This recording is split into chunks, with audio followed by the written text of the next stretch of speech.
घर का बंटवारा। अमित क्यों आ रहे हैं बाबूजी गांव से? तुम्हें पता है ना, हम दोनों जॉब करते हैं। बंटी भी सुबह सुबह स्कूल चला जाता है। पूरा दिन घर साफ सुथरा पड़ा रहता है। बाबूजी को हमेशा खांसी बलगम रहता है, पूरे दिन खांसते रहते हैं।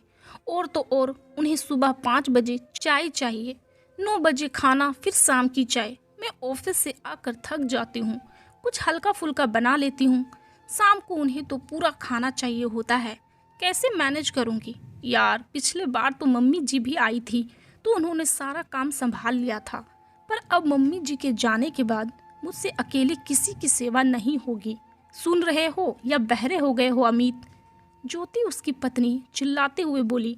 अमित, तो क्या चाहते हो? मैं बाबूजी को मना कर दूं कि मत आइए? आपकी बहू मना कर रही है, वो आपको 2 रोटी भी नहीं खिला सकती। तभी बंटी कमरे से आंख मलते हुए बाहर आया। क्या कहा आपने? पापा दादू आ रहे हैं? अरे वाह, मैं दादू को बहुत मिस कर रहा था। अब तो दादी भी भगवान के पास चली गई। दादू बहुत रोते हैं मम्मा। मैंने फ़ोन पर बात की थी उनसे। मैंने दादू से कहा था कि मुझे उसकी याद आ रही है, तभी आ रहे हैं। मेरी हर बात मानते हैं दादू। अब कुछ मस्ती करूँगा उनके साथ। आप तो रहती नहीं हैं घर में। मैं स्कूल से आकर बोर हो जाता हूँ। मम्मा, मैं खेलने जा रहा हूँ पार्क में, सबको बताऊंगा मेरे प्यारे प्यारे दादू आ रहे हैं। यह कहता हुआ बंटी बाहर चला गया। अमित, देख रहे हो बंटी कितना खुश है। ज्योति, अरे कितना जीवन होता है बड़े बूढ़ों का। बंटी कितना खुश रहता है अपने दादू के साथ। और बाबूजी भी माँ को ज़्यादा याद करके परेशान नहीं होंगे। वो ज़्यादा दिन तो रुकते नहीं, उन्हें गांव की याद आने लगती है, चले जाएंगे। ज्योति, करना तो सब मुझे पड़ता है, तुम दोनों को कुछ करना नहीं पड़ता ना, इसीलिए ऐसे बोल रहे हो। मेरी लाइफ तो बिल्कुल ख़राब सी हो जाएगी। अब आ रहे हैं तो आने दो। और नीलम, जो काम वाली है, को फिर बुला लेना। और ज़्यादा दिन रुके तो मैं मम्मी के पास चली जाऊंगी। बंटी को लेकर वहीं से ऑफिस चली जाया करूंगी, समझे? तुम दोनों बाप बेटे आराम से रहना। अमित ने कहा, ठीक है, आने तो दो यार उन्हें पहले। अभी से ही दिमाग खराब कर रही हो और बहस कर रही हो। अमित निर्धारित समय पर बाबूजी को ले आया। ज्योति ने दरवाज़ा खोला तो हैरान रह गई कि बाबूजी अकेले नहीं आए थे।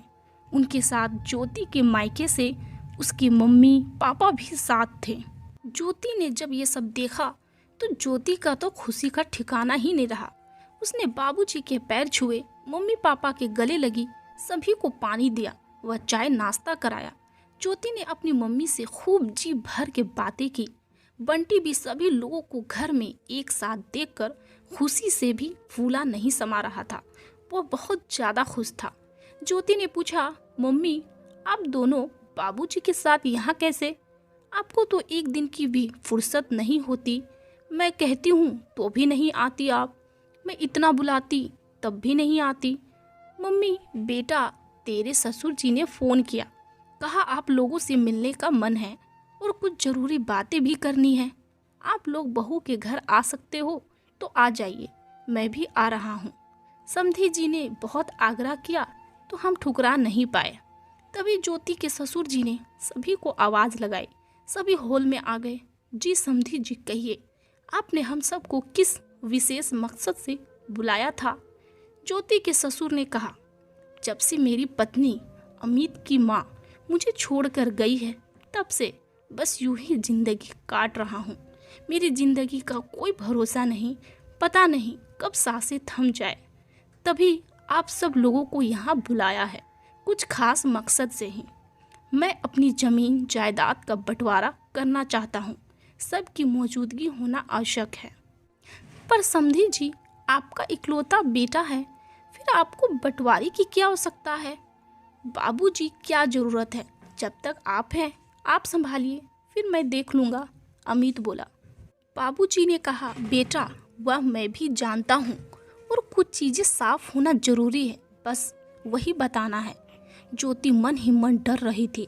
उनके मन में बहुत ज़्यादा सवाल घूमे जा रहा था कि कहीं मुंह बोली ननद अंकिता को तो बाबूजी हिस्सा नहीं देना चाहते।